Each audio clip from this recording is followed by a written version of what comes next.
Il est 23h47 lorsque plusieurs SUV noirs encerclent une berline de luxe aux abords de Central Park. À l'intérieur, Sean Combs, alias P. Diddy, une arrestation musclée. Des agents fédéraux en tenue tactique, des caméras braquées sur lui. Mais ce n'est pas un simple scandale de plus. C'est une opération classifiée. Et la question que tout le monde se pose, que savait-il? Quelques heures après l'arrestation, une fuite secoue le dark web. Un dossier ultra confidentiel du nom de Projet Minuit.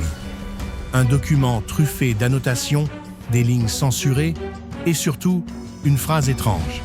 Protocole Diddy activé. Si compromis, engagez l'effacement. L'effacement? Effacement de quoi? De qui? Depuis des années, des artistes montent au sommet, puis disparaissent brutalement. Certains quittent la scène du jour au lendemain. D'autres meurent dans des circonstances troublantes. Et si ces départs n'étaient pas naturels, mais orchestrés, dans les documents fuités, on retrouve une mention étrange, Opération Eclipse. Une entité non identifiée surveillerait l'évolution des artistes influents.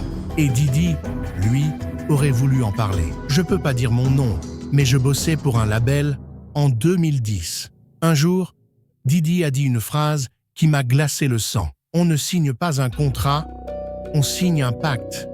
À l'époque, j'avais pas compris, mais aujourd'hui, tout fait sens. D'autres témoignages apparaissent. Un ancien garde du corps affirme avoir vu Diddy recevoir des menaces de personnalités puissantes. Un ex-producteur parle d'un rituel de passage imposé aux artistes de haut niveau. Et puis, il y a cette vidéo, une vidéo que les médias ont vite supprimée. Si je parle, je suis mort. P. Diddy, interview non diffusée, 2011. Que savait-il déjà à l'époque et pourquoi personne n'a jamais voulu diffuser cette séquence? Retour en arrière.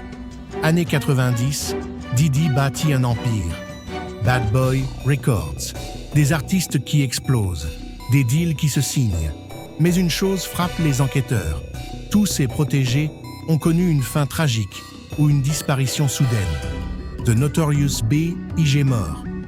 Craig Mack, question marque partie du game, devenu méconnaissable. Shine, question marque, envoyé en prison. Maze, disparu du monde du rap avant un retour inexpliqué. Un schéma trop étrange pour être une coïncidence. Et si Diddy n'était pas le prédateur, mais la proie? Et s'il avait compris trop tard dans quel engrenage il était pris? Jour de son procès, M. Diddy disparaît mystérieusement de sa cellule.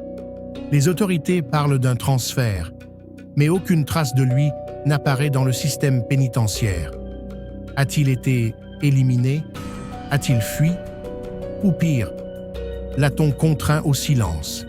Quelques jours après, un forum crypté diffuse une dernière phrase signée SC. Le silence n'est pas un choix, c'est une condition. P. Diddy était-il sur le point de révéler un secret trop dangereux? Était-il une victime ou un pion sacrifié?